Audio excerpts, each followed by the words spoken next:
there's always more in store. From galaxies far to the stars so bright, join us on a journey as we...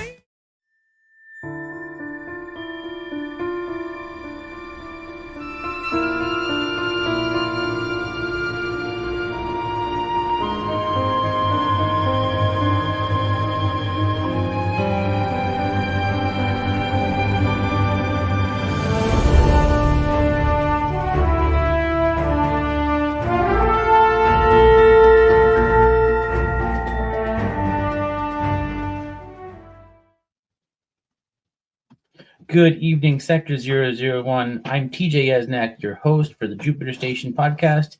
Tonight's guest is a very special guest.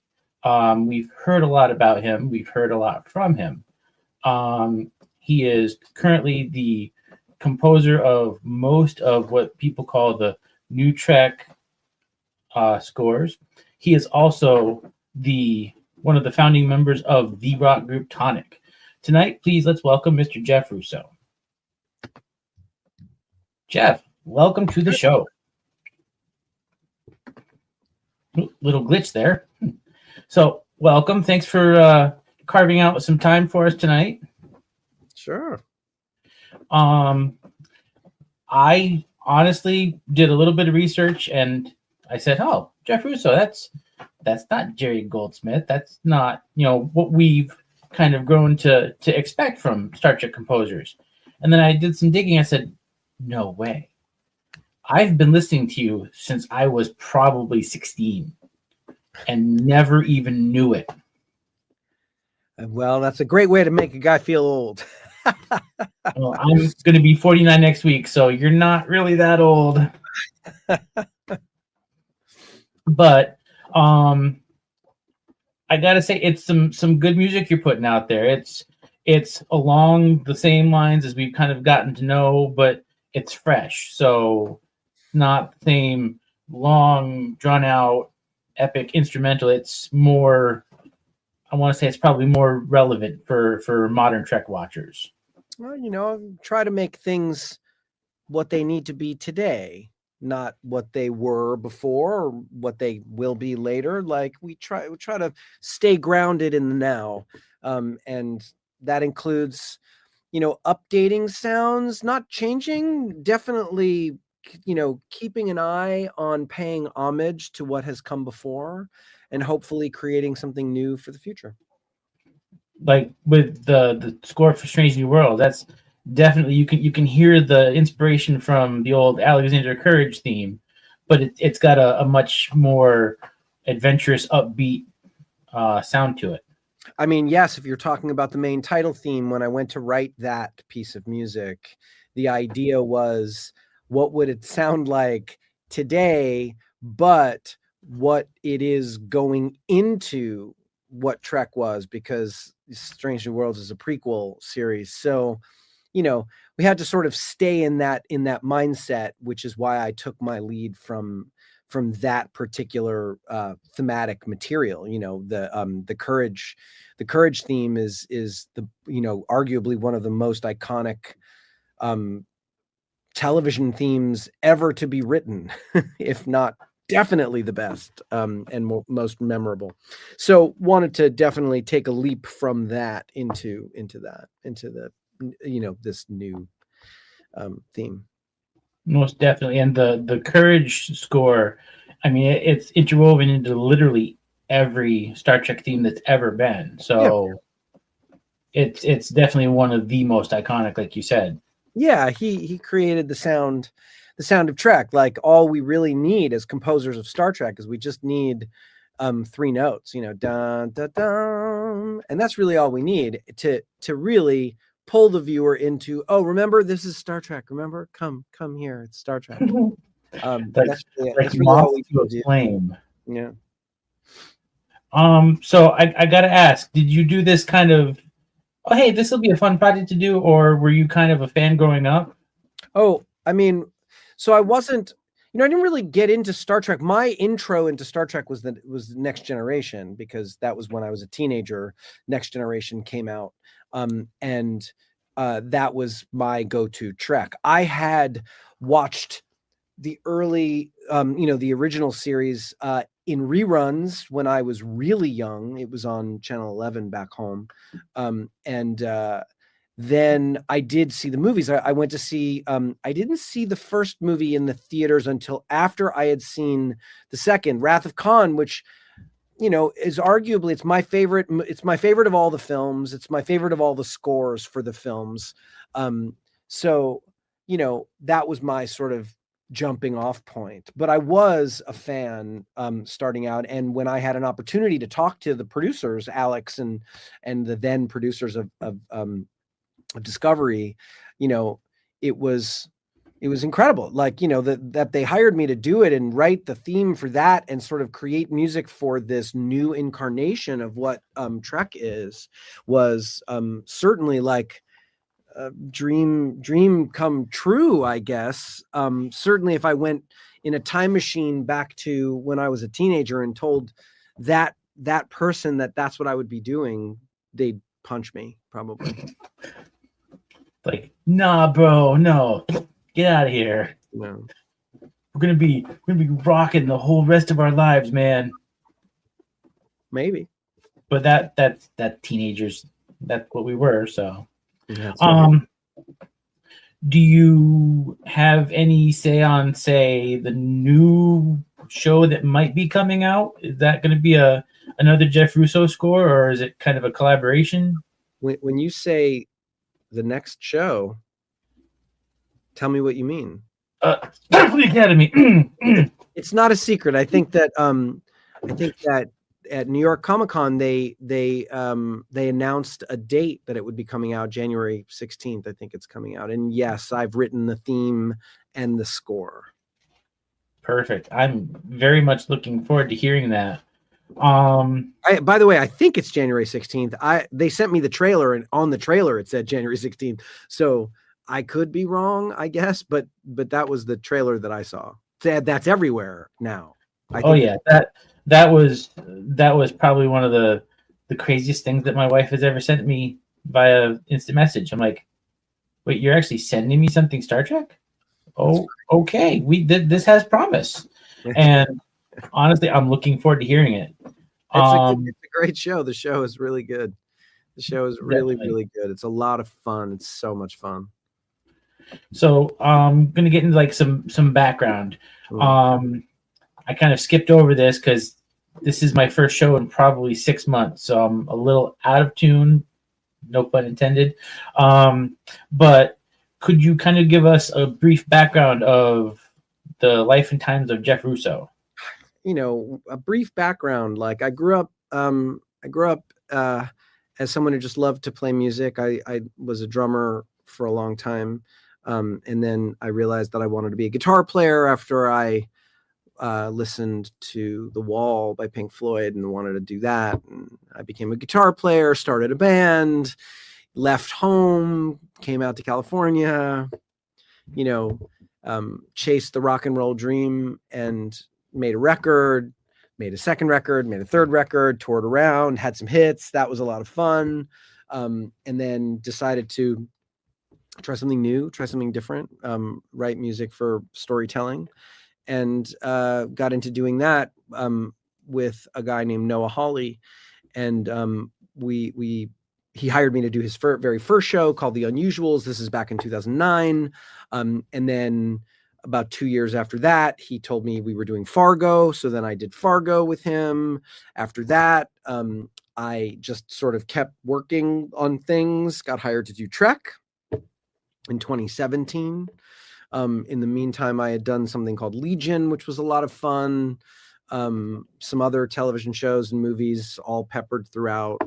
And then sort of went in doing, I got to do Picard, which was a lot of fun. And then started working a lot with Alex Kurtzman, who's the architect of the universe that is now Star Trek on television. And he, we did some other stuff together.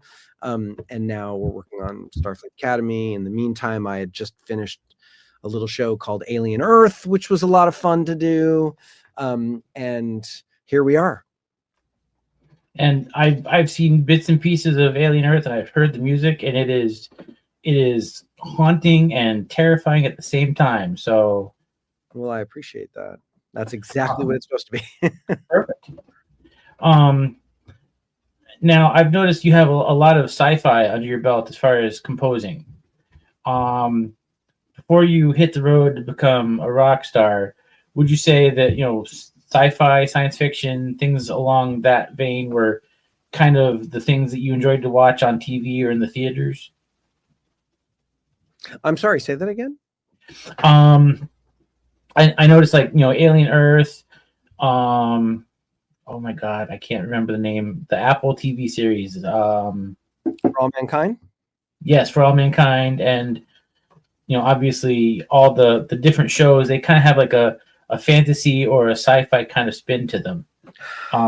Would you say that growing up, some of your favorite things to watch were those epic sci-fi or fantasy films? Yeah, I mean, I think my favorite films growing up: Star Trek, Star Wars, E.T., those kinds of things, fantasy. But I loved it all. I loved action movies. I loved dramatic films and comedies, and I'm a fan of the genre, just of the not the genre. I'm a fan of the entertainment type films and television. So, it's not surprising to me. It's not surprising to me that my work has gravitated towards those types of things, because I really like that background style, right? I like drama set against the backdrop of sci-fi, which I think is really really really fun. So I think it's no surprise that I've worked in that genre.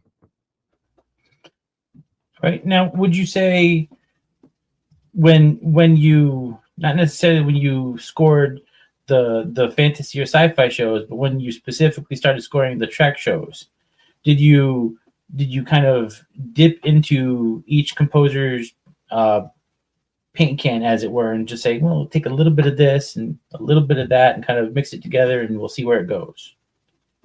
I mean, I don't really have one way of doing it. I don't really have a plan when it comes to stuff like that. Like I really think about story and feelings, and I read scripts and I see what comes out. I sit down at the piano and I just start to write, All right. My oldest daughter is, for lack of a better term, she is a band geek. Oh, She's been playing music since she was 8. We started on the flute in elementary school, and she's a senior in high school now, about to graduate, and I'm so not ready for that. But she and I have kind of talked, and she's, I'm gonna guess, probably under strict protest. She sat down and she's watched a few shows with me, and every now and again I'll watch her and she'll listen to like the Strange New Worlds score, or the Discovery score, or even like going back to like the old movie scores and the Star Trek 2, Star Trek the Motion Picture scores, and I'll kind of catch her like tapping her finger, or she'll kind of like off in the corner she'll be like conducting. Is that kind of how you got your start with music? You kind of played with like a school band, or you just did it in the garage, and then you'll kind of keep up with the beat? Or I did start in the school orchestra when I was in the 4th grade. They make you pick an instrument, and I played violin for 6 months, and then I played clarinet for 6 months, and I hated both of them. Then I started playing drum, field snare in the orchestra, and that sort of tickled my fancy a little bit. And in 7th grade, it's funny. I mean, it's not funny, but in 7th grade, my dad died, and my mom got me a drum set, because what better way to take out all of your anger and aggression over the loss of your father than on a drum set? And I did that, and so was I tapping along to, television scores and movie scores? And no, I was tapping along to Led Zeppelin records and Jimi Hendrix records and Cream and classic rock stuff that I really love, funk music and, all kinds of pop music at the time. And I started playing in a cover band. I started learning songs. I played drums with headphones, listening to Rush all the time. So that was really how I got my start in music and began my love of music, was like sort of sitting around trying to learn drum parts. And that led to me sitting around trying to learn how to play guitar parts. I was listening to, Jimmy Page play guitar and Dave Gilmour play guitar and was just, mind blown. And in that I would, figure out what my own style was. And that definitely puts a different spin on it for me. Yeah. Along that vein, you do this as work, but it's like the saying goes, you do something you love, you never really work a day in your life. Do you still find it relaxing, even though you do music composing for work, to just sit in the studio and just pick away at a guitar or bang away on a drum or just perform music like you've been doing? I'm not sure I understand. Like on my off time, do you mean? Yeah, like Yeah. I'm sure you're busy, but like on that very small sliver of off time you have, do you find yourself kind of just going in the studio and just playing away on whatever instrument you decide, and it just kind of still relaxes you?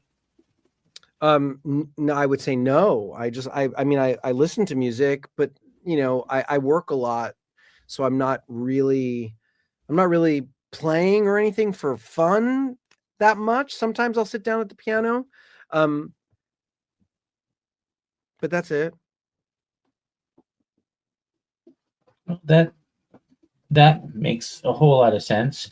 Now I'm going to probably round out the last part of our interview. I have been dying to ask you for years. The song "Mean to Me," was that written as kind of like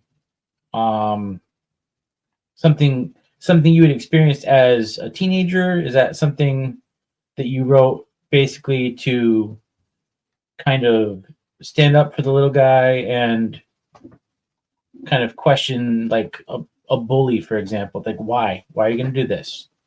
Or was it more like grade school personal?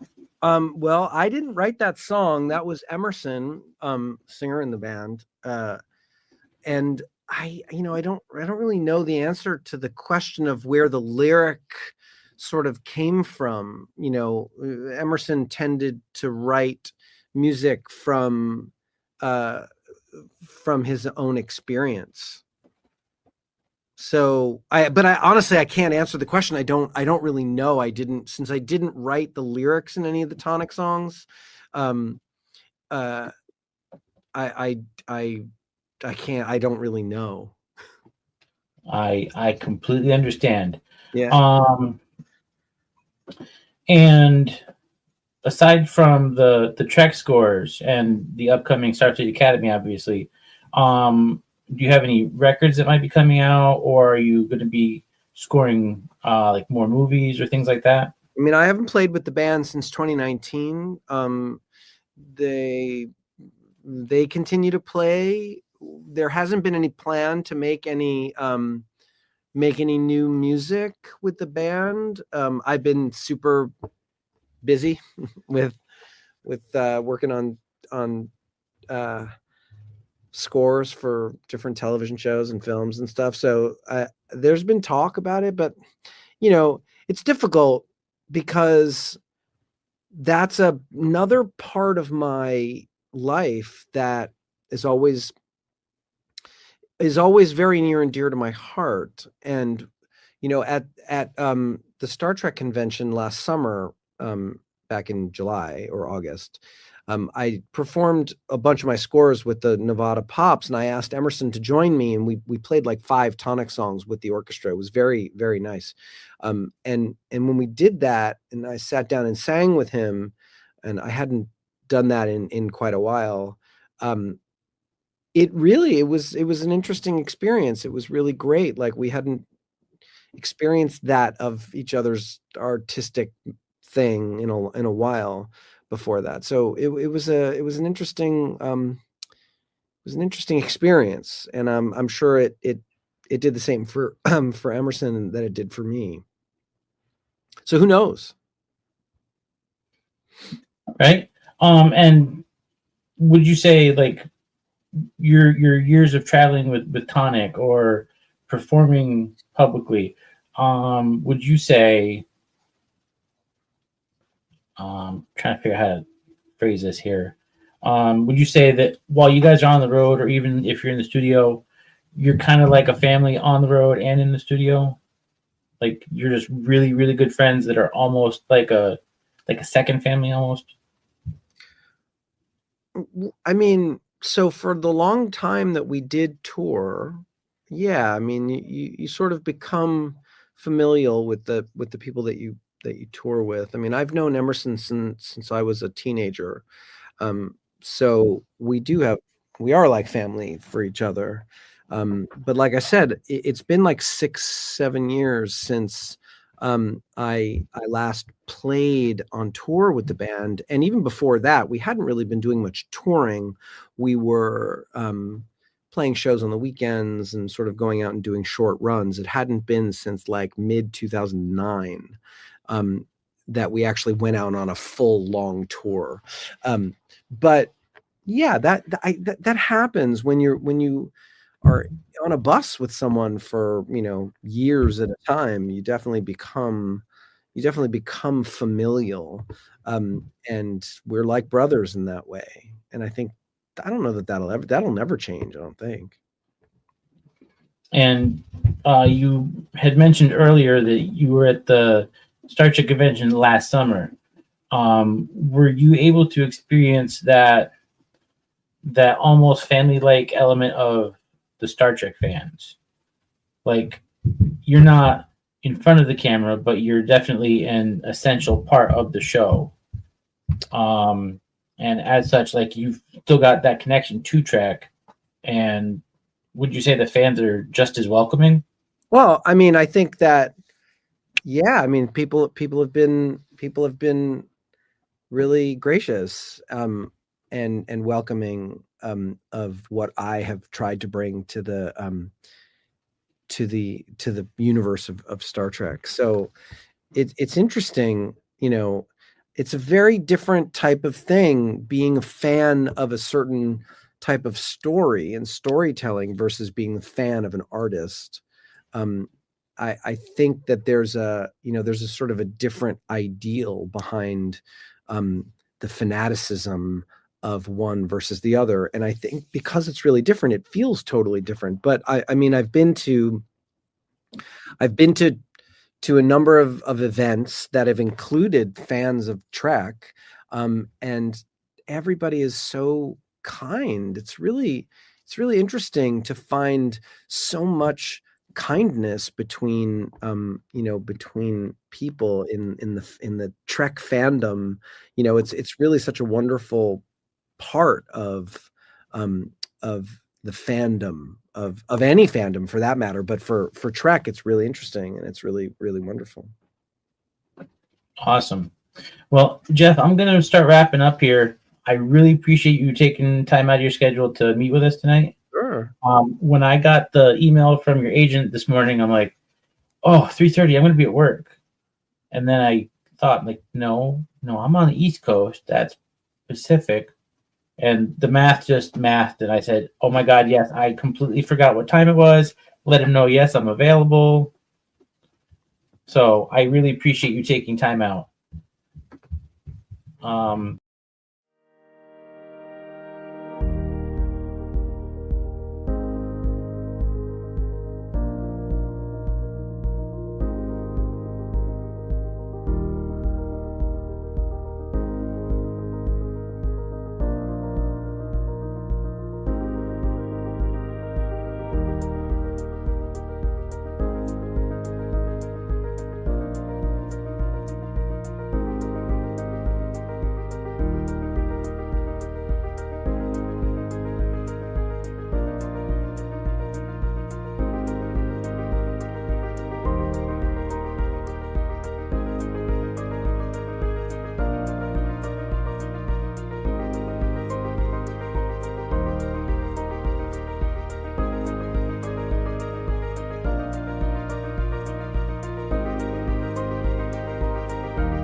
DriveByDoGooders.org is a grassroots 501c3 nonprofit charity serving the homeless of Los Angeles.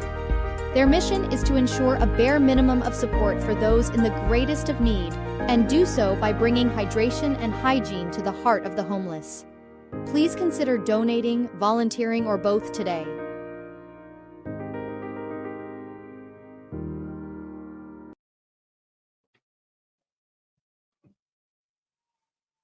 Hello, Sector 001. I'm TJ Esnak, your host for the Jupiter Station podcast. And today's guest is one we have recently seen. She's an actress, she is a scientist, and she is on our show today. Please welcome Ms. Olivia Youngers. Hi. Hey, how are you? Thanks for taking time out today. Yeah, no, thank you. I apologize. I wanted to be a little bit more put together today, but the day job persists in being the day job. So apologies. I'm still in my I can understand the day job. So usually when I start these things off, I usually ask probably for a bio. It can be a brief one, it can be a long one. But can you give us kind of a background? Sure. My name's Olivia Youngers. I am an actress. What you would know me from is Star Trek. I've done some other things fairly recently. I have a voice animation role I can't talk about yet because it's still not yet released, unfortunately. And I've been on Beyond Belief. I started, the acting bug really took over many, many years ago when I did some fun background work back when I was in school on a popular web show you may have heard of called The Guild by Felicia Day. Which was a great experience. I also am an aerialist. I perform locally in Los Angeles doing live shows and immersive theater here. And then I am also a biotech scientist. So, I never sleep. Sleeps for the weak, you know that. Rigs can do all the resting for me. So that leads me to my first question. You're a bioscientist, and biotech. You've been on Star Trek. Are those two things connected? The science background isn't what got me on Star Trek, but I do think it's why they put me in blue. So it did influence the role a bit, actually. When they were casting me, they were casting an ensign, and I was talking with Terry Metalis, and he was like, "Oh, do you have like a preference?" He was like, "Wait, what am I talking about? We have to put you in blue. You're a scientist." Done. So it wasn't even really a discussion. Ha! See, it's not just the red shirts anymore. Nope. But you put up quite a fight. I will tell you that.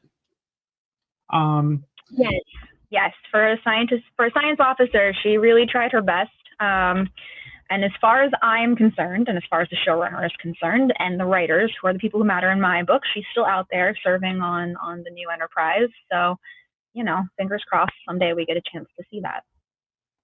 Yeah, it only looked like it was a bad thing. I have watched many. Harry Kim died 4 or 5 times on Voyager. I got shot in the shoulder. We don't know. So. And you got patched up by Dr. Crusher. That's like almost True. As good as having Dr. McCoy himself patch you up. Right? Exactly. Oh my God, I was so excited when I found out that I was going to get to meet her and be on set with her that day. It was just such a dream. So I'm guessing as a kid you were a Star Trek fan. Probably still are. Big time Star Trek fan. I whenever people ask about that, I let them know, and this is true. I was watching from the womb. Like, I grew up in a house that was a Star Trek house, so it was always on. So I grew up. I've seen every iteration from TOS clear up through to Prodigy. I actually have a bat list hanging on my ceiling above my head at the moment. And I went to my first convention as a kid so I could meet Jerry Ryan. Oh, that is cool. You got to actually be in the same production as her. Yeah, no, that again, I could not have asked truly for a better show to be on.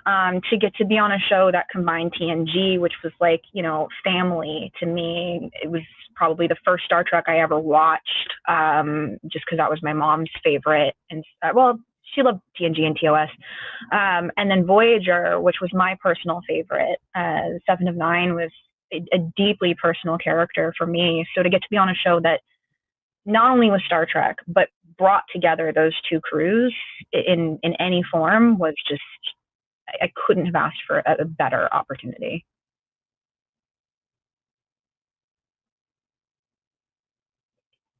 I think you're frozen. I don't know if it's... There you are. Hello? Oh, sorry. I don't know who froze. There you are. I think we lost the subspace signal on that one. Yep. But as I've told everybody who's been on Picard, I had Todd Stashwick, I had Stephanie Chikowski, another one of your science people. Yep, she's great. Season 3 was probably the culmination of the thing that we as Star Trek fans were looking for.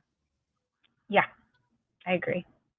Like we got the Picard and Crusher, we got a child with Picard and Crusher, we got Jerry Ryan, and we got Tuvok, and we got everybody all in one season. Yeah, no, it truly was. I was so thrilled that Tim Russ was on too. I didn't get a chance to meet him, but when I saw his name on the call sheet one of the days, I was like, oh my God, like it's not just Seven of Nine. They're bringing in Voyager characters. So the only thing that would have made it better is if we had gotten to see Captain Harry Kim, but unfortunately there was only so much they could cram into the one season. This is true. Do you play Star Trek Online at all? I tried to play Star Trek Online and I just couldn't quite get into it.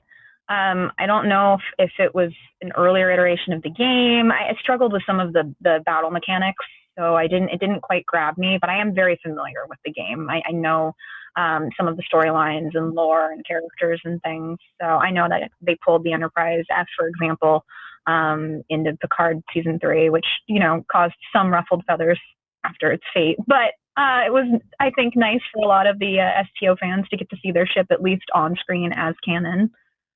So. Oh, absolutely. In fact, the Star Trek fan club that I'm a member of, our chapter is called the USS Nathan Hale. And we were featured in the opening episode of season 2. Oh, like nice. When that Borg thing was coming through the rip in space, the Nathan Hale was one of the ships that responded. Oh, and that's I didn't cool. find this out until my chapter president sends me a screenshot with a little red circle around it with a message. What the hell did you do? I truly love when Star Trek is made by people who love Star Trek. They just pull in so many of those kinds of Easter eggs that are so great for us as fans to get to just, enjoy. It's so lovely. And being a geek, it was definitely a football to Spike. Yeah. Like I looked at my brother who has been watching Star Trek as long as I have, and I said, "Guess what, mother lover? I am the king geek." Oh no. Well, he's just gonna have to try to one up you now. He's like, "No way, there's no way you got that there." And he actually watched it and wrote it down. Amazing. So, you said you're in biotech. Correct. What made you want to go into biotech? Actually, partly Star Trek, to be quite honest. I knew I had a deep love for science. Again, I think fostered especially by Voyager, because Voyager was such a special show for me as a young girl who had been falling in love with Star Trek and being like, okay, let me watch all these shows, and seeing women in all of these positions of authority, Seven of Nine running astrometrics, B'Elanna Torres as chief engineer, even the fact that Janeway, who was a captain, had been a science officer before. And that combined with a lot of other things as a kid, that existed to get us invested in STEM really helped me love and think of science and math as cool. And I think initially I'd actually wanted to be like an aerospace engineer. But then when I went to high school, I really fell in love with biotech. I had an amazing teacher who really fostered that for me. And as I dug deeper into that world, it kind of clicked like, oh yeah, there's a future where you're fusing these things, right? Like I thought of the biogel packs and the bioneural pathway that they used for Voyager, that infamous episode where Neelix makes cheese and gives the ship a cold. And I just thought that kind of stuff was really cool. And so I wanted to explore that. And so that's what I did. Wow. I mean, I never in a million years would have thought about the bioelectric goo that would stem right into the career of biotech. But that makes a lot of sense now. Yep, absolutely. That even the Borg as a fusion of technology and biology, right? They were constantly trying to evolve past it, but I thought that was really neat and interesting. And so, all of that fostered just like a love for science fiction. I was a voracious reader of science fiction too. And so it was inevitable that I was going to love both art and science. And then it was just, I guess, thanks to a good teacher and fostering that interest. Do you know if that teacher has seen you in Star Trek at all? I don't. He definitely retired a while back. I had kept in touch at one point, but it's fallen by the wayside. So I hear periodically from a professor who I actually never took a class with, but had gotten to know because I also write poetry, and he was the poet laureate at my university eventually. But I don't keep in touch with most of my professors at this point, or teachers. I think most of them have retired or moved on. So. Or you're just so darn busy, like you said, you don't sleep. Yeah, that too. That too.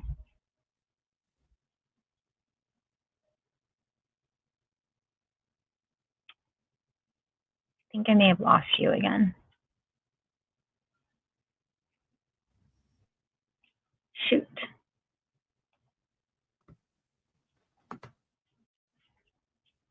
Hello? There we go. Here I am. Okay, there you are. Sorry about that. I don't know if it's my connection. It might be. Some days it can be a little spotty for streaming.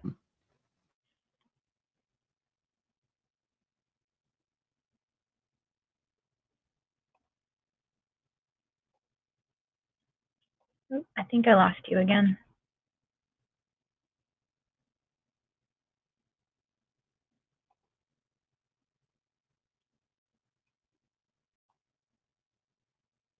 Shoot. I got to give it more power, Captain. Hold on. Very good impression. I switched to the booster on the internet. I think we're better now. Okay, cool. Great. Like, okay, she blinked out and I blinked out. Okay, let's check the internet. Sounds good. So, I forgot where I left off with that technical glitch.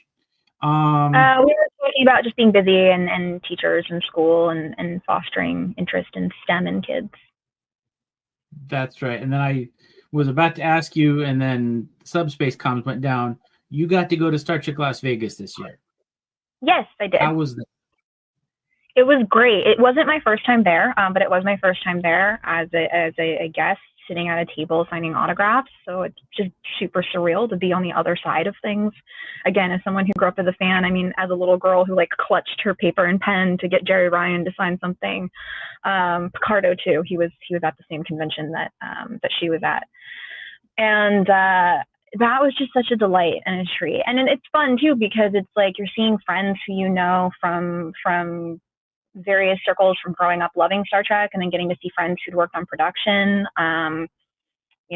Saying howdy to Stashwick, who, he and Terry had been off busy in London for months and months. So seeing that they survived that time filming the upcoming Vision series, which now I guess we all get to hear more about.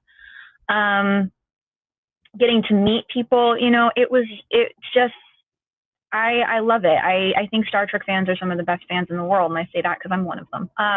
So it's entirely self-serving, but I do,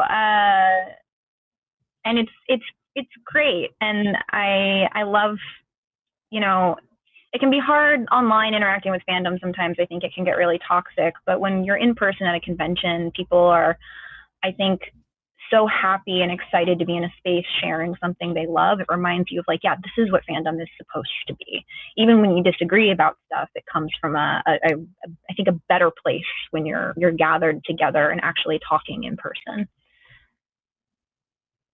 I see the same exact thing. I had talked to Stashwick about it, and he said the exact same thing. He said there's no nicer people at the conventions than Star Trek fans. They're polite, they're respectful, they're committed. That is for sure. Yeah. I got the chance to go to the Rhode Island Comic-Con last year, and nice. I was there actually as the director of recruiting for the fan club that I'm part of. And I walked into the exhibit hall where all the celebrities and writers were in their table areas. And I waited in line for Michael Dorn, and I waited in line for Jonathan Frakes. I almost called him William Riker. Wow, okay. But I waited in line for Jonathan Frakes, and I was wearing my Starfleet uniform, and he looks over at me and he has the biggest smile and says, "Commander, come on over. How are you?" And I've got a smile from ear to ear, going, "Holy crap! Captain Riker just called me Commander." Right? Isn't that the best? Frakes is so fantastic. And then I walked back out to where we were, and I said, "Guys, Captain Riker just called me Commander." And my chapter president's like, "Yeah, that's what's on your collar." I know, but he Commander. Right. Because it's on your collar, teacher. Because it's on your collar. It was one of those surreal experiences, like, wow, he's really being nice to me. And that's the way a lot of the Star Trek celebrities are. They're legitimately nice people. They're happy to see their fans. They're not rude. I've heard stories from like older Trek talent, but things happen, things are misunderstood, so I take all that with a grain of salt. So yeah, no, absolutely. And the thing is, too, fans, talent, we're all human. Everyone has a bad day. So, sometimes there are people who just didn't get enough. Everyone has a bad day. Everyone has a day where they're not at their best.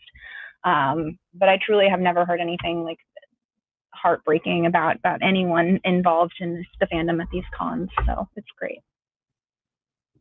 Now, as far as there are celebrities who do good with their celebrity, like John Bon Jovi does a lot of charity work. Right. John Billingsley does a lot of outreach and charity work. I know he does. He has some charity work that he does at the Vegas convention year after year. Oh, that's cool. Yeah. And Katie Swink and Armin Shimmerman, they do the pancreatic cancer walk every year. They do. Is there a charity that's near and dear to your heart? I tend to work a lot with like local groups and mutual aid groups in my community. I think that that's the best way to make the most direct impact personally. And I encourage folks to do that, especially right now. Things are really scary and intense for a lot of our neighbors and friends. And likely will be scary for a while. So I will always try to get involved in any of those groups that are doing good in my neck of the woods, kind of a thing. I've done various charity fundraisers over the years. My previous company used to do charitable donation matching. So I would do fundraisers just myself through Instagram with fans and folks who interacted with me, who supported my art in various forms to raise funds. So that way we could maximize out that donation max through my company. At Vegas this last year, I did a raffle to raise money for a local group here that does mutual aid work and outreach for immigrant families, Hispanic families in Los Angeles that were affected by the ICE raids. And so that was really great to do. I realized I have all these collectibles. Why not raffle something off and do some good while we're here? So that was great. And folks seemed to really enjoy it. So yeah, that was with the limited edition Murph plush from the New York Comic Con a year or two ago. I forgot what year actually they released that. Still strange to me that the merch people never released a plush Murph to sell the kids, but it worked out in my favor for the raffle. So that was great. There you go. That being said, there's actually a charity that I'm kind of close to you, called By Do-Gooders. Oh, okay. And that's actually run by Ensign/Captain Sonia Gomez. Oh, that's awesome. You'll have to send me that info as well. Definitely. I'll probably pop that in the email after we're done here. Please do. As far as more Trek, obviously we've heard that there's more coming down the pike, and we're looking at Star Trek Year One with the first Captain Kirk's adventures. Right. If by some miracle Skydance finds the funding for it, and there is in fact a Star Trek Legacy, you totally want to be on it. Oh, absolutely. I expect, listen, I will start mailing Terry Matalas letters myself daily and harass him until I get on that show if it happens.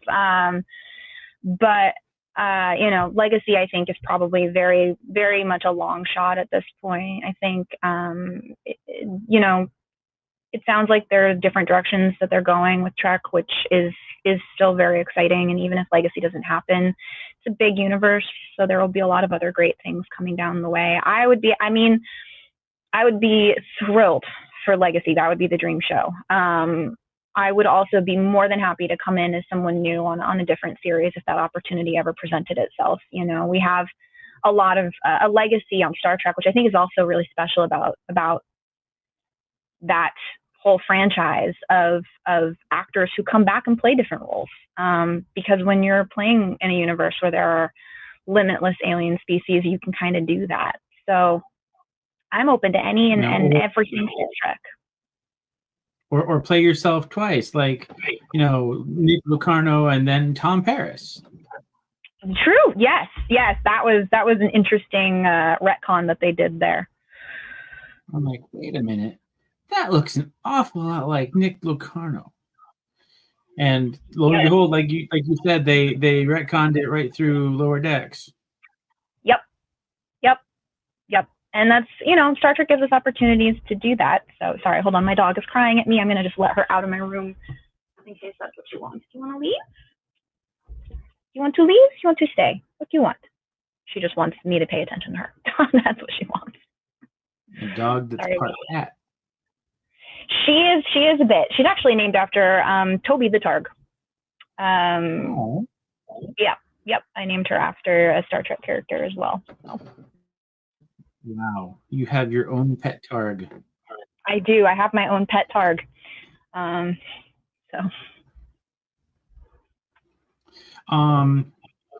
Is there anything, if you got the chance to tell your fans, that you'd want to tell them? Like, obviously, thank you is like the first thing, but is there like an inspirational message or anything like that you would impart to them?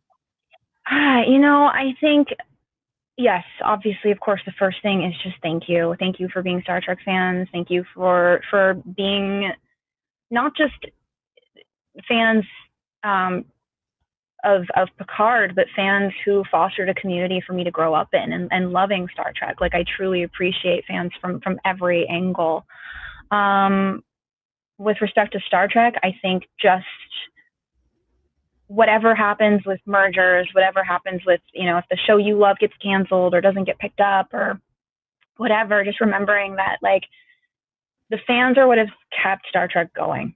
This franchise truly exists today because fans never give up on it. And even if tomorrow Skydance came in and said, we're shutting everything Star Trek down, that wouldn't be the end of it. I know it wouldn't, because we have We have games online. I remember playing play by email RPGs for Star Trek before STO existed. You really are one of us.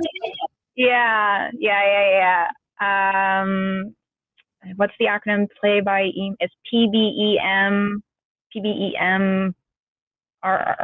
I don't know. It's like a long acronym. But I did do that for a while.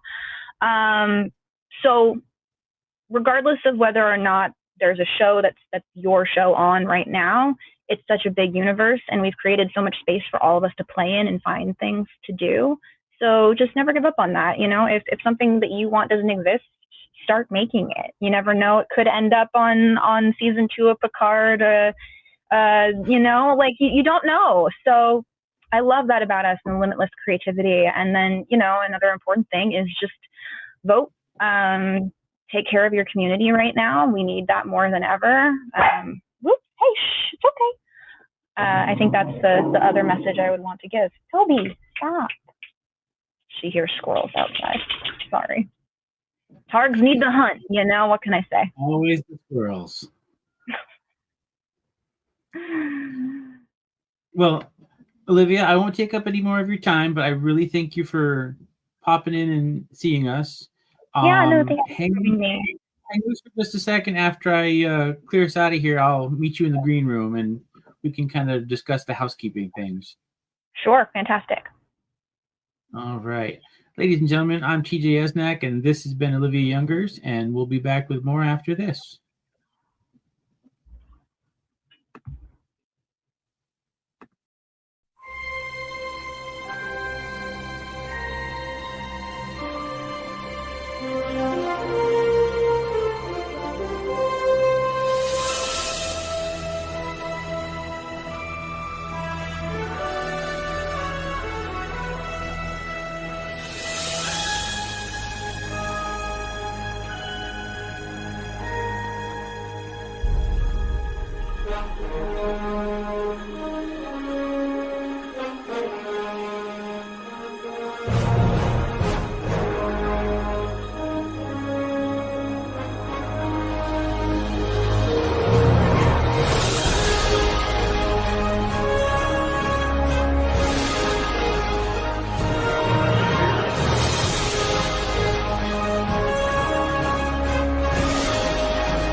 Hello again, Sector 001. It's TJ Asnak, your host for the Jupiter Station podcast. And tonight we have a very special guest tonight. She has been on, most notably, Star Trek Discovery, seasons 3, well, half of season 3, season 4, and season 5. Please welcome to the studio tonight, Blue DelBarrio. And my apologies, I got your pronouns wrong. I had a momentary lapse. Heard, understood. No, thank you. I've asked everybody who's been on the show, can you give us kind of a rundown of like your bio, basically? Yeah. I mean, like how I joined, or like the character, or yeah, kind of like, growing up, going to school, what made you want to do acting? Yeah. I mean, I grew up here in California, around like the Topanga Canyon area. And I started theater really young. There's a place in Topanga called the Theatricum Botanicum that does like Shakespeare mainly, with adults and also with kids. And I started there like around like probably 7 or 8.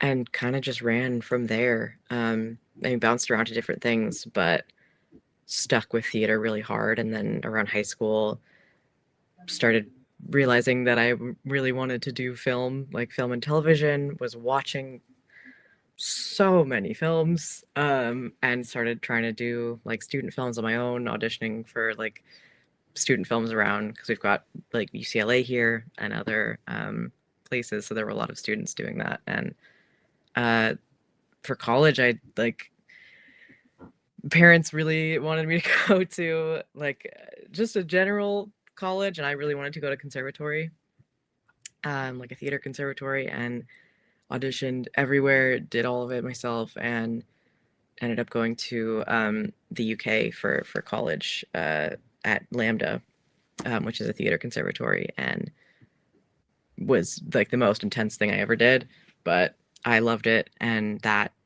helped me in my last year find an agent who helped me.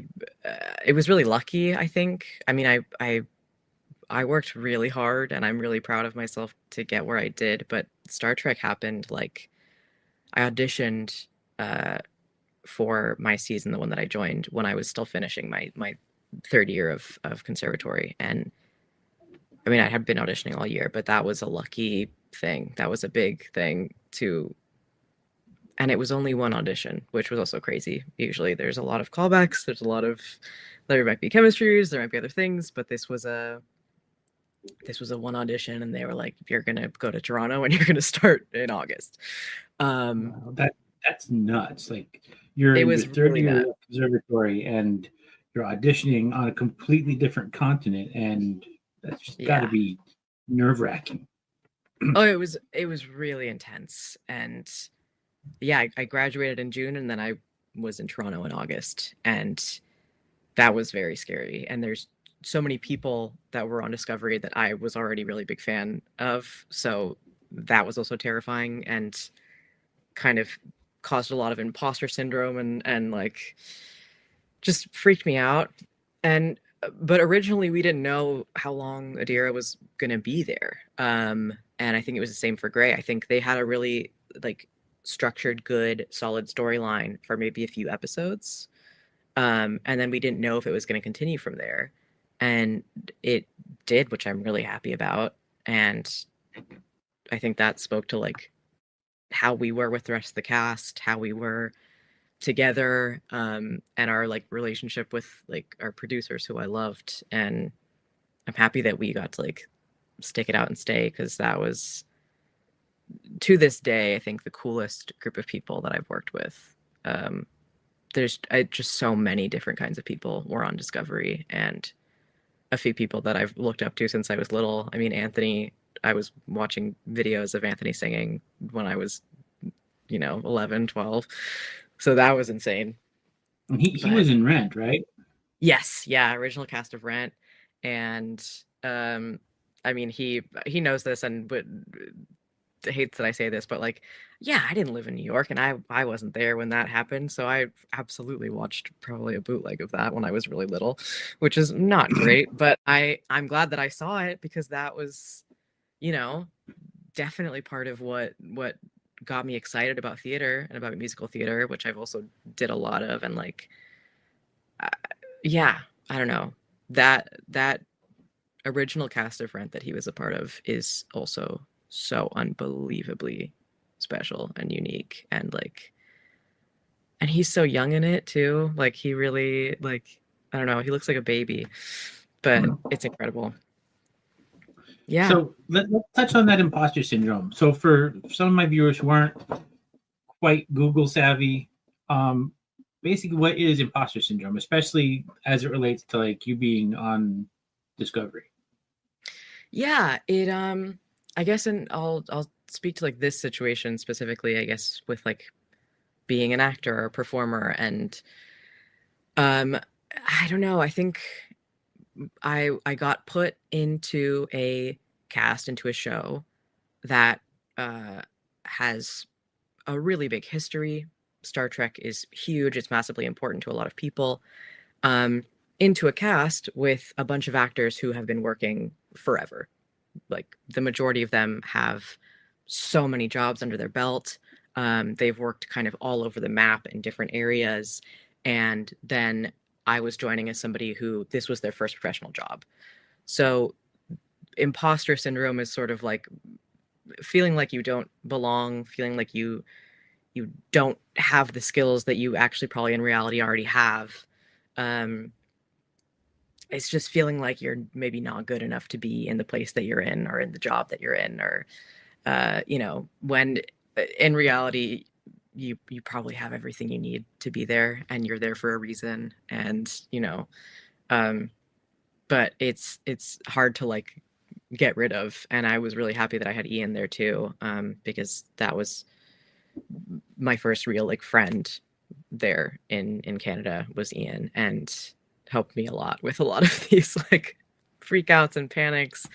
But yeah, I mean, they're such an all over the map cast that have done so much work. I mean, Doug Jones alone, like, that is like, The I man don't of a know. It million was just faces.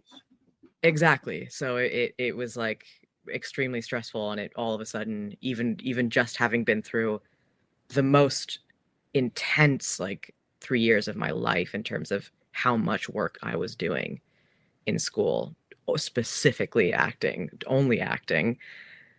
It's like all that went out the window, and I was like, I haven't done enough to be here. I'm not good enough to be here. Like, it's all that, and it happens to so many people, like, but You're like, oh my god, how the hell did I get here? yeah, exactly. It Like, fully what if was I that. mess up? And it's probably one of the ways you get inside your head the worst. Yeah, and it feels like, oh, this was a fluke. They made a mistake. This was like all of that stuff. But it went away pretty quickly, like relatively quickly, I think, after I'd done like a couple episodes and gotten to know people and talked about it a little bit. It's such a common thing that I feel like everyone has at some point in their life.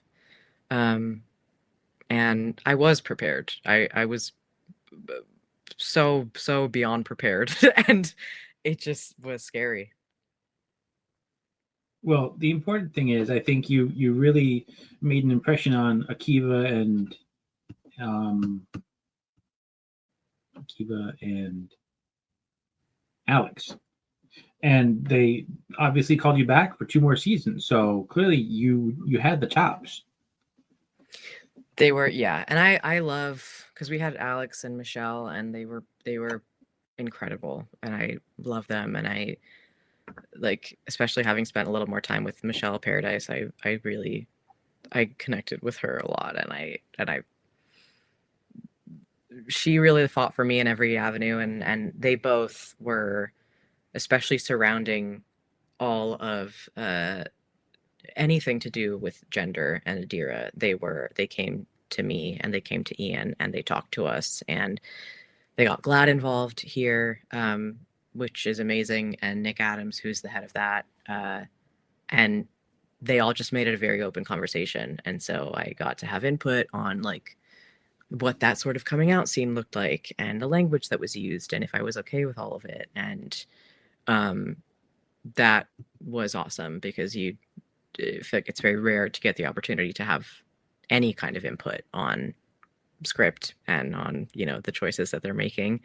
So it was. I'll be honest, Blue. I was terrified. I'm like, oh my god, I'm gonna mess it up. I'm gonna screw something up, and like 30 seconds, and I'm like, oh no. It's okay. Like it happens to everybody, and like I feel like you did what you like is supposed to be done. You just like correct it and move on, and like that's it. Which is, you know, I think people get really in their head about it, or you know, get like overly apologetic, make a big thing out of it, and it's like, no, you correct it and you move on, and like that's totally fine. If it happens, and it happens to so many people, especially like, I mean, especially for people around my age or younger people who are going through this stuff when they still have their parents in their lives. I mean, you're hearing your parents mess it up all the time for a while. So it's like, it's not alien and it'll happen. I think it's just, I like to spread that as much as I can of like, hey, if it happens to you, correct it quickly, move on. That's all you got to do. It doesn't have to be a big deal. My oldest daughter was actually who brought this to my attention, because when you're in high school, you know, that's when you get to know who you are. And I think one day she just hauled off and said, you know what, Dad, I'm non-binary. These are my pronouns, and this I went that way, and this I went that way. I'm like, huh? What? And I tried so hard to understand it, and the more I tried, the harder it was to understand it. So I'm getting to a point where I can start kind of seeing this stuff, and I can understand it and wrap my head around it and not make quite as many faux pas. They still happen, but I'm trying at least. So like you said, that's pretty much the first step. Yeah. I mean, trying is always the first step. And I think ultimately it's people, anyone experiencing anything surrounding their gender, I think it's the frustration comes a lot of the time because people are not seeing you the way that you are seeing yourself, and that can be that can affect you negatively a lot more than I think the general public realizes. To have it like continuously happen, and then coming out on its own is really difficult, like extremely difficult. So it's all hard. And in a perfect world, in a perfect future, in the kind of future that I guess we had on the show, which was really lovely, is that it happened. It was an easy conversation. It was pretty quick and painless, and then that was kind of it. And everyone kind of moved on, and that I would hope that somewhere in our future as human beings, I don't know if it's going to be sooner or later or when I'm not here anymore, I hope that it looks more like that, because it's, I don't know, it's like, it's rough. And it's, I don't even need to say that it's rough. Everyone knows that it's extremely rough right now, especially, but it should not be this much. I'm like, what the dystopian future are we looking at here? Like, what? Like, we were doing okay 2 years ago, and now we're like back to like -0. It's a fear for sure. It's a fear of, I don't know. I don't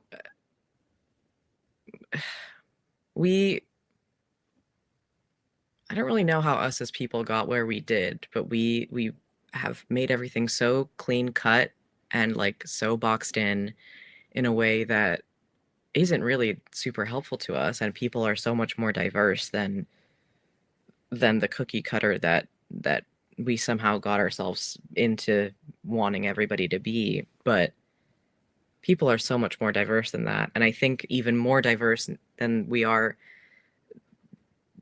expressing now, if we didn't have the stress of expecting a negative response when we do express ourselves. Like, I think people would be so much more open to exploring more of who they are and exploring things about their gender, their sexuality, if we didn't all fear the blowback from the rest of society for anything that we did surrounding that. I think it'd be so nice if if we could have a little bit more, like, I don't know, if exploring didn't seem so dangerous, I guess, is what I'm trying to say. I think a lot more I people can would do it. completely understand. Yeah, I think a lot more people would do it, and it wouldn't be such a like do or die situation. Because I it's, think yeah, that's the problem right there that you touched on. It's like you have two polar viewpoints, but like the actual reality of it is somewhere between those polar points, and nobody yeah, gets nuance anymore. It's always, this is my side, this is my side, and you're either with me or you're against me. But nobody sees anything in the middle, and the middle is where literally everything happens. yeah, yeah. It's gotten really extreme. We've made everything really extreme for some reason. I don't know if it's like control or something, but I mean, truly, with all of this stuff, it's like so exhausting to look at, because if you're not if you are not wanting to be involved with anything surrounding queerness at all, if you're one of those people, whatever I do isn't going to affect you. Like, that's the exhausting thing, is like you are going through to such lengths to try and make people like us not exist or not be seen, where in reality, when we are here, and we are here, we're not affecting you in the least. We're not doing anything to you. We don't got to talk to you. Like, it's yeah, I don't know. People just can't seem to, for lack of a better term, I'm going to use a term from when I was a teenager a long time ago. Like, people just can't seem to mind their neck. They're always Yeah, busy, concerned about what somebody else is doing, but they're not worried about what they're doing. yeah, yeah. And it all got very politicized, which is what has turned it into like a giant nightmare for the rest of us. And that has taken people to like extremes about it. But the reality is that we've all always been here, and now it's just been very politicized, and so now everybody's got a really extreme take on it, and it's dangerous. It's just flat out dangerous. Like, it is causing massive amounts of harm. It is causing massive amounts of attacks, both online and in person. People getting physically attacked, physically injured, people's mental health's completely falling apart because it is so scary to be living through this. The damage it's doing is like unbelievably terrifying. And so talking about it like this is really important. But it's hard to advocate and be in the middle of it and stay informed and like do as much as you can and not have it affect your mental health kind of in a bad way. And I've had to kind of figure out when to step in and when to step out, just to kind of keep myself a little bit sane, because the advocacy I love and the staying involved I love, and I want to be there, and I want to be loud, and I want to be present, and lifting up people's voices who need them to be lifted up. And then sometimes I forget that I am part of the population that is under attack right now, and then I remember, and it's rough. It's rough to be like, oh yeah, this is about me, and this is what people are saying. It's hard for that stuff not to get to you and make you feel terrible. So My wife, and I love her to death. She reminded me actually the other night. There are times when I find myself reading Facebook, and I'm probably going to read Facebook a little less now. And if I do, I'm not going to be quite so knee jerk response. But I see something that I know is wrong. Like, I can clearly tell that somebody is bullying somebody right there in front of me. Yeah. And rather than clicking the little button that says report to admin or report to Facebook, I open the door and I step in with both feet. And I usually met with a much nastier response than I was anticipating, which ramps up my response, which ramps up her response. And my wife said, so what have we learned to engage? She said, kill him with kindness. I said, but I don't want to kill him with kindness. I just want to kill him.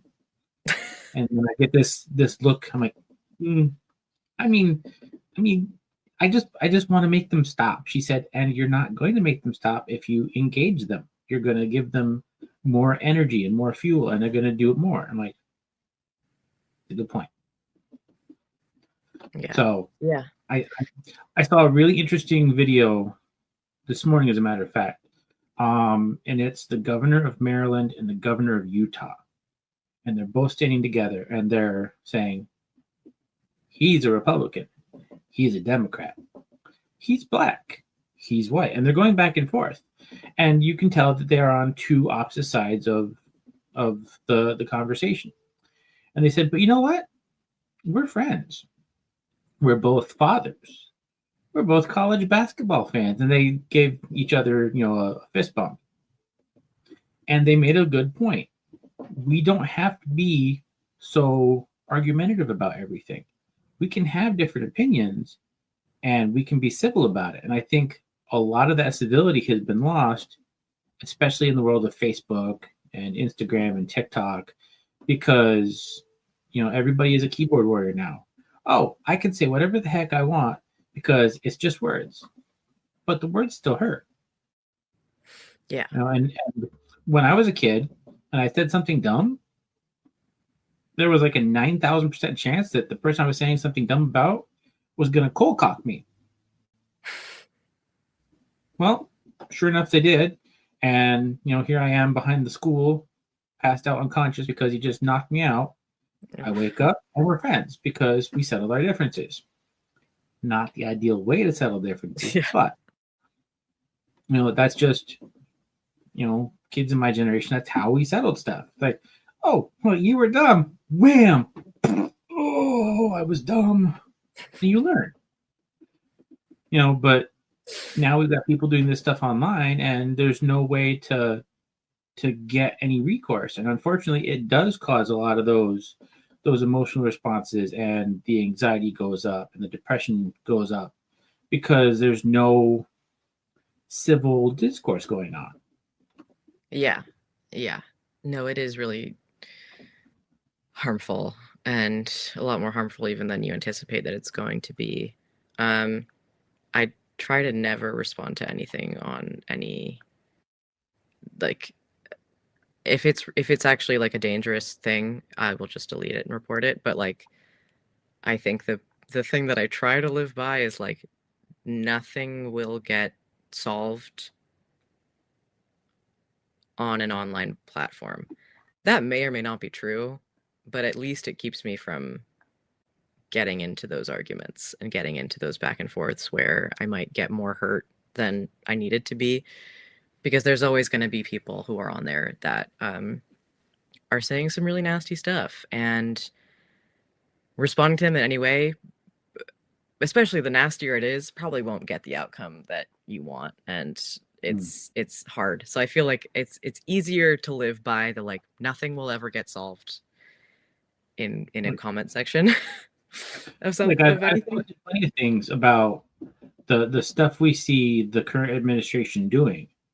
And, I've said things as simple as, well, there goes the Constitution. That was nice. Or, somebody forgot all about the Posse Comitatus Act. And friends of mine that I have known for 30-something years will fire back, oh, well, how does it feel to be a liberal? Like, well, time out here. Like, I'm not a liberal. I'm a centrist. I am the middle of the road guy. Like, hold on here. Like, this is per the Constitution. He's not doing it. This is what the Constitution says about this. oh look, he's not doing it. Like, I'm not wrong here. Like, I got like a 5-page instant message to a friend of mine from high school, and I had bullet points. I'm like, well, this is happening, that's wrong. This is happening, that's wrong. Like, oh look, American citizens have been scooped up by ICE. Are American Yeah. citizens illegal immigrants? Only if you ask the Native Americans, and that's the thing. And then they fire back with, well, oh yeah, you just know it all, don't you? You think you're smarter than me. And that's the point where my brain says, no, TJ, no. Yeah. Because I want to say, well, yeah, I kind of am, because I remember my high school civics. Clearly you don't. But it's so hard sometimes, Blue, to not engage, because I was raised my entire life of right versus wrong. And I'm learning through adulthood that there's a lot of gray areas. And some of these to me aren't quite as gray. Like, that's illegal. Like, I think we saw this sometime in history. And you remind people of like negative history, and all of a sudden they're like, oh no, that's not even the same thing. Yeah, it kind of is. Like, that's why I brought it up, because it kind of is. Yeah. But everybody talks about like the cancel culture. And my take on it, when like statues were falling down and they were changing names of buildings and this, that, and the other thing, I'm like, well, like, on the one hand, I can understand why military bases were renamed, because you don't want a base named after somebody who basically was a traitor against their own country. And you look at like Fort Hood or Fort Bragg or Fort Benning, those are named after Confederate generals. And they were awesome generals, don't get me wrong. But technically they took up arms against their own country. That makes them a traitor. And that's not something you kind of want. Christopher Columbus, okay, that's different, because he comes to the country, he kills a bunch of the natives and goes back to Spain. That I get. But right, wrong, or indifferent, history is not going to change just because a few buildings change names or a few statues are changed. So that's part of the this is my side, that's your side, that nobody gets.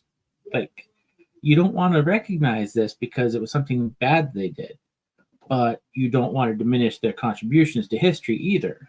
And it's just really hard to have a conversation with anybody anymore, because everybody's lost the art of nuance. Like, you something sarcastic online, there's no tone. So what you meant as sarcasm is taken as being completely flippant about something. Well, I think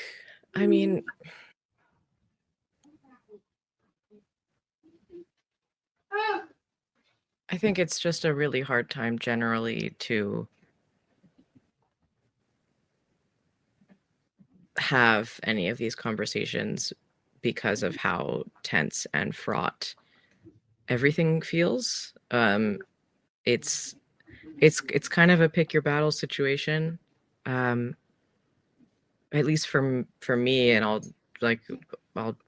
go from my own experience. If there's somebody who is not agreeing with something that I'm saying that I either know to be true, or I know to be morally correct or just in some way, it's kind of a pick your battles thing of, am I going to be able to have a open enough communication with this person? Do I think that they're going to be open enough with me to potentially change their mind, or at least get them to think about it differently?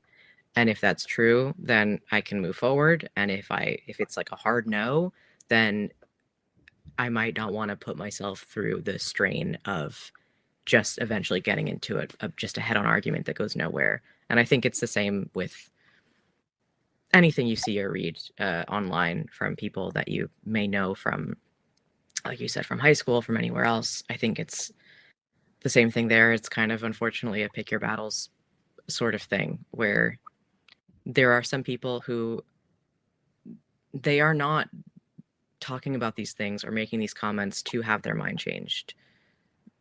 It might be near impossible to change their minds. And maybe by somebody, but maybe not by you. Like it's stressful to have to go through the thought process as well of like, do I go into this or not? But I think going headfirst into all of them, I think that decision is probably just going to lead to burnout for anybody. That's like, it's way too much, especially right now where we are societally. There's just a lot of people who they would probably rather cut off their foot than have somebody change their mind. And like, that's how far they're willing to take some stuff. And their reasoning behind that, I don't fully understand, but yeah. No, I think our country just needs a really good mental health check. We'd be lucky, I think, if we got that. I can really appreciate.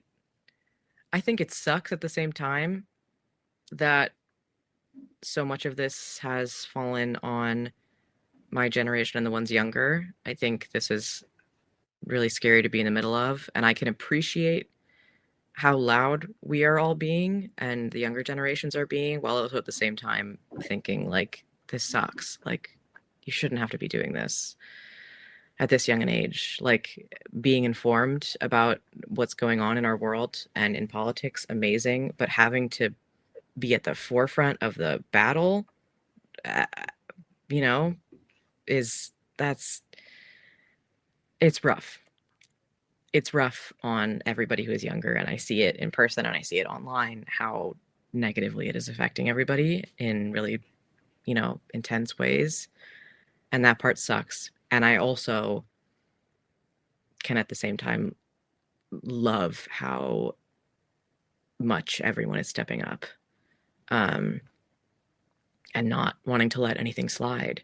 And I think that just says how empathetic like our younger generations are right now, and caring for people that they don't know, for communities that they don't know,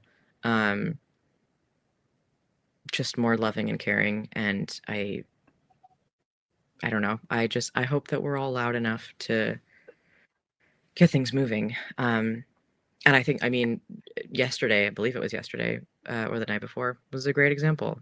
I think New York had an incredible night. I think California, it felt really good to vote. It felt really good to vote after like, I couldn't agree more. it felt so good, and it was like, it was stressful, but it was such a good night. And I think that's what I mean. Like, I hope that we are loud enough. Like, that was a good night. And does give me, and I hope everybody else struggling, a little bit more hope in terms of like the next few years. Well, that's actually one of the things. Like, my oldest stepson is just old enough to vote, and the way my wife put it is that I basically had been raised to vote since I was little, because my parents were very vocal about using your right to vote. And Mm-hmm. my dad especially said, you know what, if you don't vote, you don't get the right to complain. Like, voting is your chance to make that difference. If you don't like the way things are run right now, vote, and Mm-hmm. that'll be your voice. And I understand, like, the electoral college kind of messes things up for the presidential elections, but everything below the presidential election is like, the vote matters. You make that change with that vote you put in that box. I went to a military college right after high school, and one of the things that they have in the cadet creed is that suffrage is a sacred right. Like, sacred right. That's one of those things where you start hearing people saying, "Oh, don't worry, we'll probably be in a war for the next election, and you won't have to vote because I'll suspend voting." Like, no, time to flunk out here, sir. No, we can still vote. Like, we're at war. That's fine. We can still vote. When people start taking those sacred rights away, that's when it becomes a problem. And until very recently, I haven't had that conversation with my stepson because he's timid when it comes to confrontation, and I can understand that. When I was a nerd way back when, I didn't like confrontation either. And then something just kind of flipped, and okay, here we go, confrontation, here we go. I'll stand up for anybody's rights and die trying if I have to. I mean, that's just how I was raised. Mm. And it's no different now. I mean, I see nothing wrong with letting people be people. It's not anybody else's business but that person's. And unfortunately, that's what a lot of people in our country now need to learn, is that, hey, you know what? It doesn't really affect you. So maybe not worry about it. Yeah. And it really is that simple. Like exactly what you just said. It is that simple. And it's the same thing of like let people be who they are, unless somebody is hurting somebody else in any way. Like they're just existing. Let them do their thing. And I don't know. It's things have gotten taken and people run with them for political reasons and to such extremes. And unfortunately, I guess for a lot of people in very convincing ways, in ways that they see and they believe, or they read and they believe 100%. And those people might not, or most likely don't have any trans people in their life, or queer people in their life, maybe even to check in with about it, to like fact check, to there's no other feedback. All you're getting is whatever is put in the news or on magazines or on Facebook, stuff like that. And there are a lot of people who will just read it and believe it, and not realize the damage that does.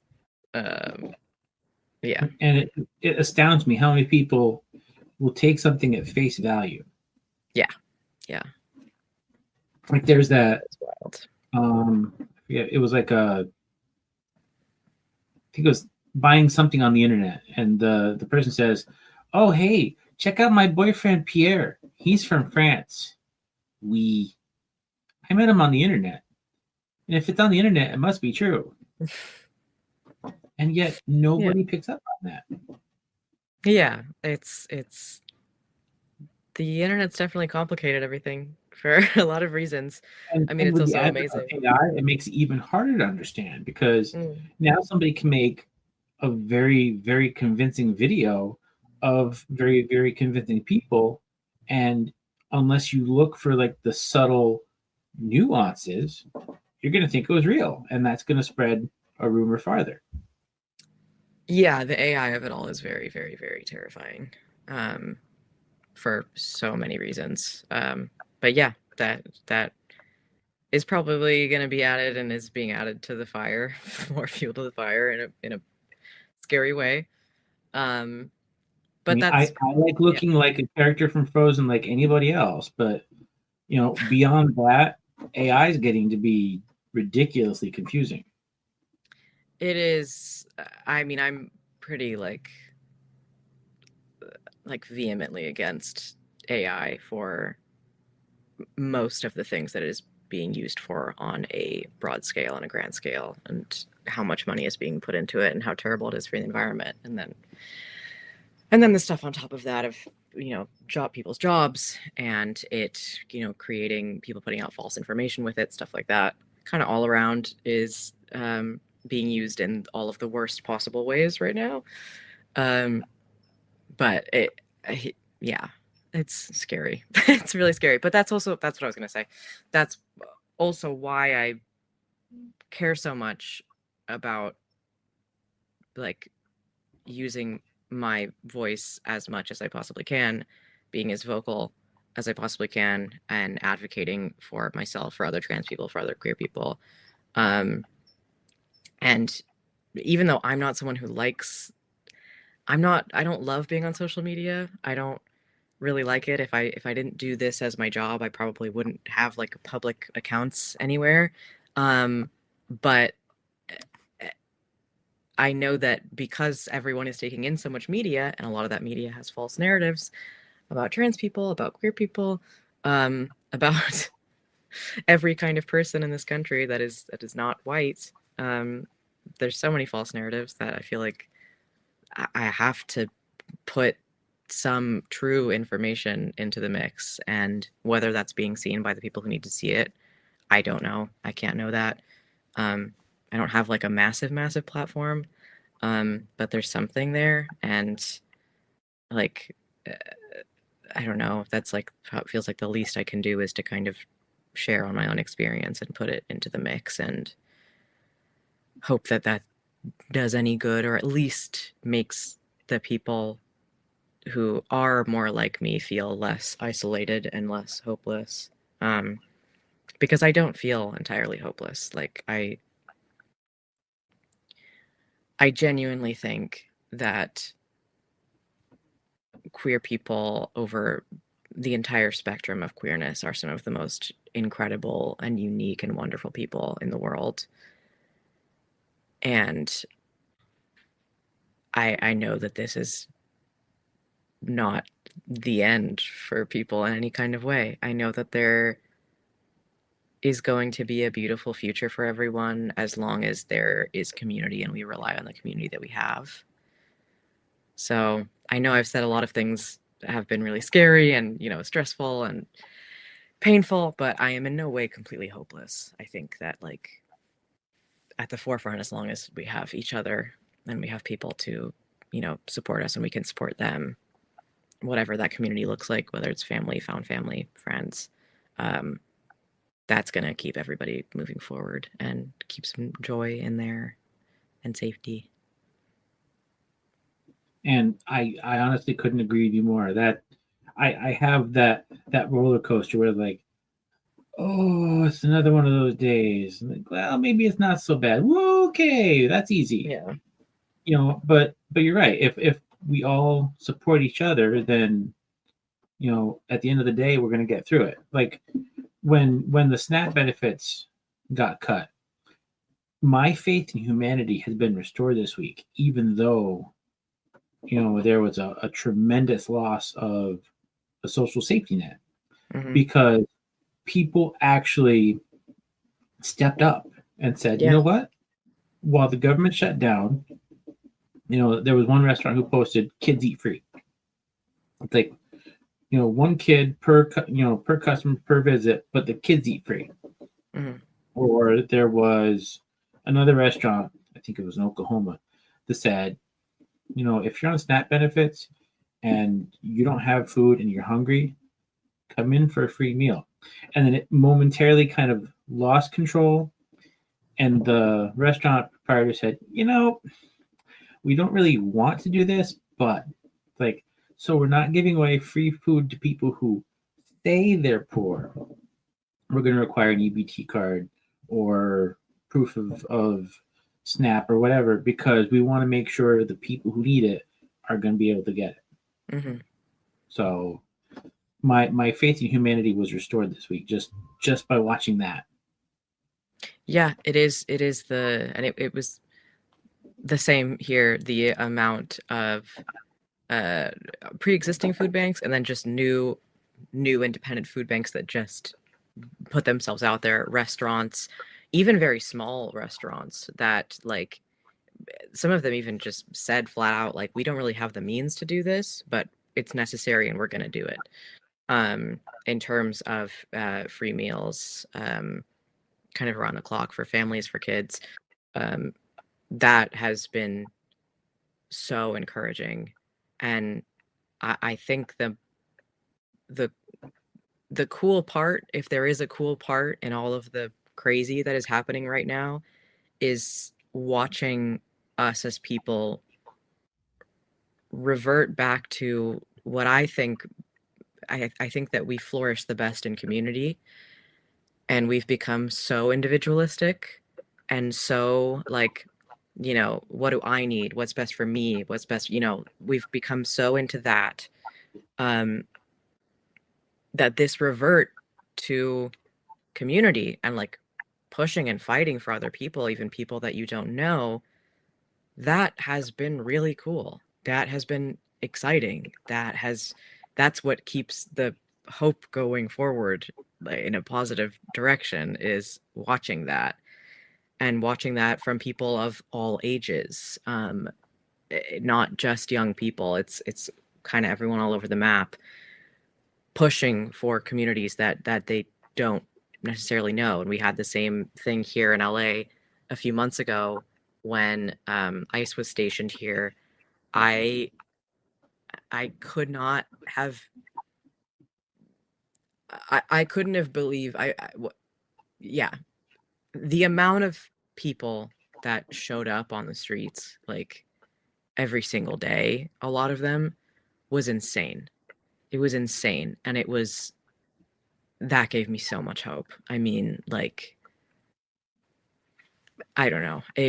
That was really special. And so it's a weird butting of heads of like, yeah, everything is kind of a mess right now, and at the same time, this kind of push for community is so exciting, and I hope is what is keeping everybody afloat, seeing like how big we're willing to go, as people right now, to protect each other, is huge. Absolutely.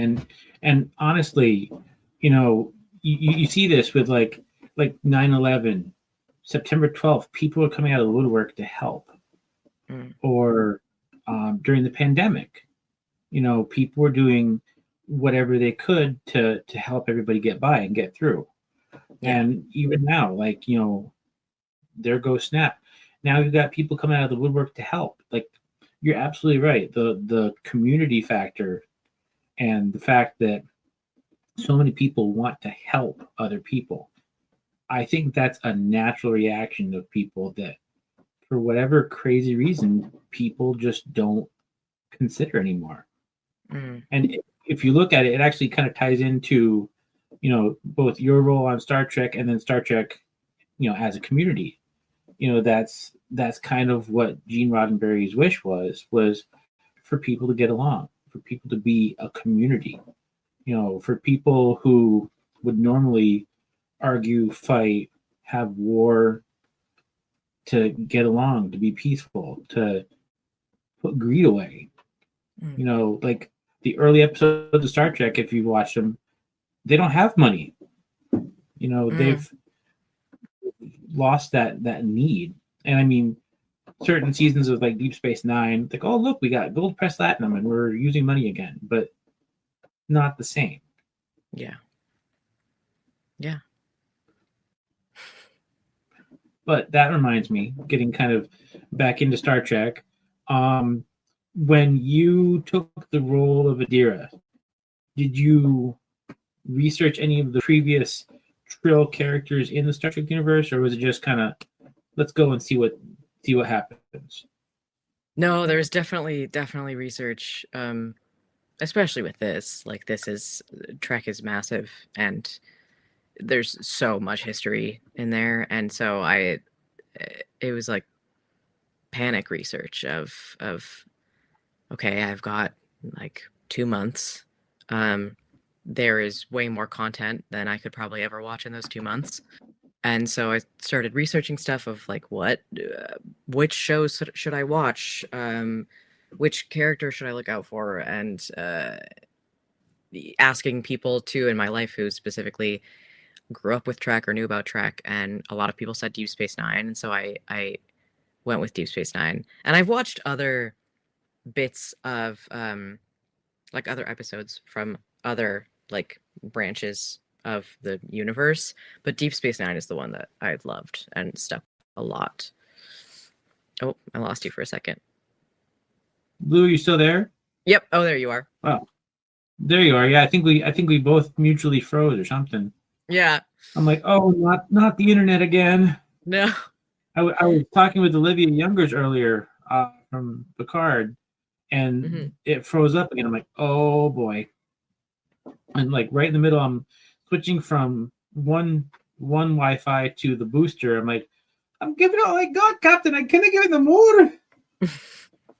Just at that point, she popped back on the screen and she kind of smiled, and she kind of got that. So, but what I was saying before the comms went out was, the whole plan of Gene Roddenberry was for us to be united, not separate.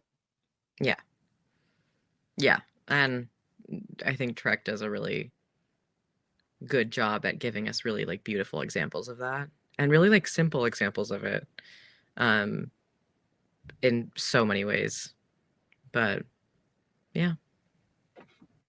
I mean, the way your character developed was so genuine and so organic on screen that it flowed very easily. And it was yeah.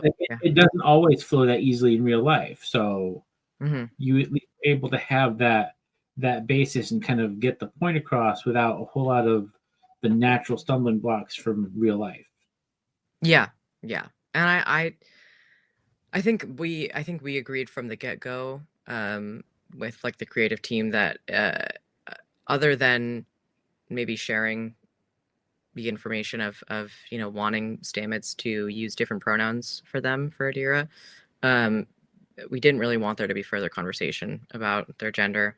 It was just meant to be like, yep, okay, we can bring it up, have an open dialogue here, and like an honest dialogue, and then that's kind of it.